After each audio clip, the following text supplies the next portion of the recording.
જાપાનમાં જ્યારે નાના બાળકો દ્વારા રમતા રમતા કે મજા મસ્તી કરતા કોઈ કિંમતી કાચના વાસણો તૂટી જાય તો તેના પેરેન્ટ્સ તેમને ખીજાતા કે ટોકતા નથી. તેની જગ્યાએ તેઓ એ કાચના તૂટેલા કટકાઓને એક સ્પેશિયલ આર્ટિસ્ટ પાસે લઈ જાય છે અને તેમને અનોખી રીતે તે જોઈન્ટ કરી દેવામાં આવે છે, જેથી તે એટલું સરસ એક શોપીસ મોડલ બની જાય છે કે તે પહેલાં હતું તેનાથી પણ વધુ સુંદર લાગવા લાગે છે. આ આખી પ્રોસેસને તેઓ કિન્સુગી કહે છે.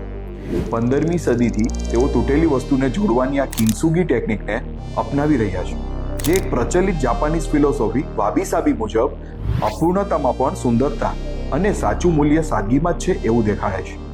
એ સિવાય તેઓ તેમના બાળકોને આ દ્વારા એવી શીખ આપવાનો પ્રયત્ન કરે છે કે જ્યારે કોઈ વસ્તુ હોય કે લાઈફમાં કોઈ થતી ઘટનાઓ હોય કે જ્યારે તૂટીને અલગ પડે છે ને ત્યારે નિરાશ થવાને બદલે આશાવાદી રહી હતું તેનાથી પણ સુંદર પોતાનું એક નવું વર્ઝન તૈયાર કરવું જોઈએ અને જીવનની આવી ભૂલોને પણ ઉજવવાનો એક મોકો બનાવવો જોઈએ. વાત બીજા દેશની છે, પરંતુ ખરેખર આપણે પણ અપનાવવા જેવી છે.